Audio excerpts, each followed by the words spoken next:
Nós vivemos uma realidade paradoxal nesse tempo presente. E a humanidade, embora hiperconectada, parece cada vez mais distante em si mesma, distante do outro e distante de Deus. E aqui à beira-mar, eu desejo seguir conversando sobre essa realidade diante do Evangelho de Jesus Cristo.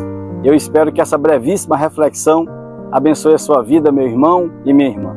E eu sugiro que você leia aqui a carta de Paulo aos Efésios, se possível a carta inteira, porque ela é uma epístola de ensinos profundos para a vida que agrega maturidade ao nosso jeito de ser e de viver, que nos ensina a nós sermos igreja, corpo, nos diversos ambientes da vida, a igreja que vai, a igreja que ocupa os espaços da vida.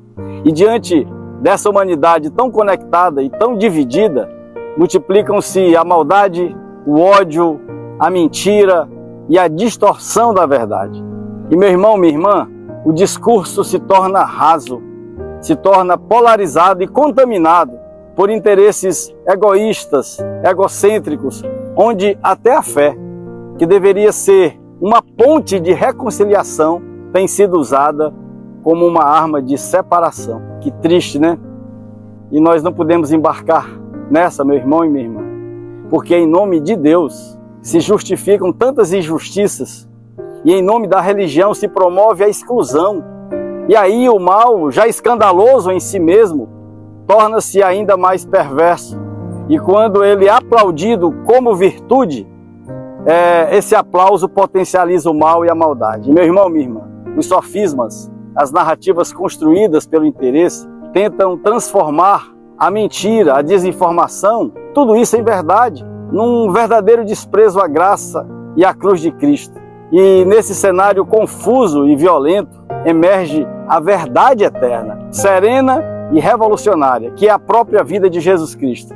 Ele é o antídoto para a cultura do ódio. Jesus é o remédio para os corações endurecidos. Jesus é o referencial absoluto para qualquer expressão autêntica de espiritualidade, porque qualquer espiritualidade saudável tem que ser cristocêntrica. Em Jesus, o amor não é um discurso, meu irmão e minha irmã. O amor é entrega, o amor é o próprio jeito de ser e de viver. Em Jesus, a verdade não é um argumento, uma narrativa. A verdade é a própria vida encarnada dele em nós. A graça, em Jesus a graça não é uma moeda de troca. A graça é o favor imerecido que constrange, que acolhe, que transforma. A graça em Cristo Jesus é o amor que nós vemos, é o amor que nós vivemos na prática, nas nossas relações uns com os outros. Porque Cristo não veio para promover uma religião, não veio para promover práticas religiosas de barganhas e de méritos. Jesus veio para revelar o Pai. E o Pai é a essência plena de amor. Porque em Jesus, meu irmão e minha irmã, nós vemos a plenitude da misericórdia. Nós vemos a plenitude da integridade das relações. Em Jesus, nós não vemos a negociata de princípios. Onde a religião impunha a culpa, Jesus liberava cura. Onde havia trevas, Jesus era e é a mais plena e brilhante luz. E por isso, diante da banalização do mal e da perversão da fé, nós precisamos voltar os nossos olhos para o Evangelho. Não esse Evangelho distorcido do medo e da culpa, mas o Evangelho genuíno do reino do Cristo, onde a justiça se alia à misericórdia, onde o poder é o serviço, é o servir, onde o trono é a cruz e a glória é o amor que se entrega, é o amor que se doa. Meu irmão, minha irmã, nós somos chamados a sermos o sal dessa terra e a luz desse mundo, e não juízes e executores cruéis de sentenças. Nós não viemos para julgar, nós viemos para exercer justiça. Não, nós somos enviados como testemunhas de Cristo, e para isso nós precisamos viver o que Jesus viveu: compaixão, verdade, graça e cruz. Porque a fé autêntica não aplaude o mal. A fé autêntica, ela denuncia com amor, ela sofre com os que sofrem, ela resiste ao sistema corrompido, mesmo que isso custe dores e dramas. E como disse o apóstolo Paulo, não se deixem vencer pelo mal, mas vençam o mal com o bem. Como a gente vê na carta de Paulo aos Romanos, lá no capítulo 12. Agora, mais do que nunca, meu irmão e minha irmã, nós precisamos viver como filhos parecidos com Cristo. Não aqueles que usam o nome de Deus para ferir, mas os que, como Ele, como Cristo, curam as feridas, e principalmente as feridas da alma, da interioridade uns dos outros.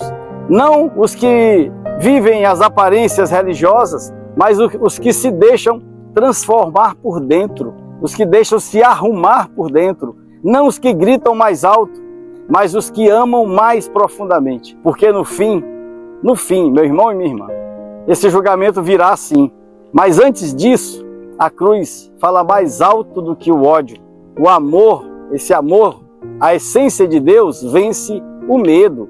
E a graça nos chama de volta para o centro, que é o Jesus Cristo de Nazaré. Ele, que é o caminho, a verdade e a vida.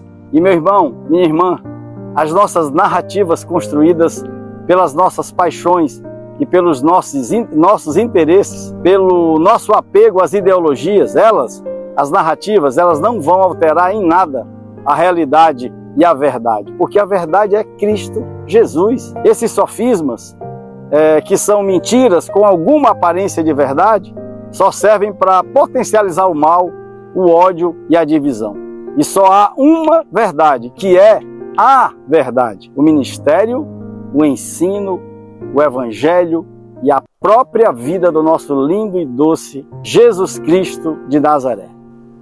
Meu irmão, minha irmã, é tempo de metanoia, é tempo de transformação de consciência, de transformação do nosso entendimento, para que nós possamos viver essa maturidade que essa linda carta de Paulo aos Efésios tanto nos ensina. Cristo nos ensina para que nós possamos seguir celebrando a vida e contemplando toda a beleza do viver.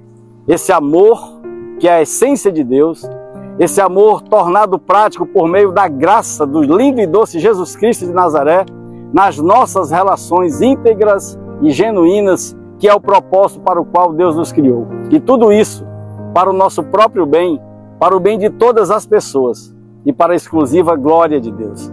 E que o amor de Deus o Pai, a graça bendita de Jesus, a comunhão do Espírito Santo de Deus, essas bênçãos preciosas do Pai, do Filho e do Espírito Santo, estejam com todos vocês em todo o tempo e em todo lugar. Um beijo, um abraço com a minha alma aqui à beira-mar e uma linda semana para você. Até a próxima segunda-feira.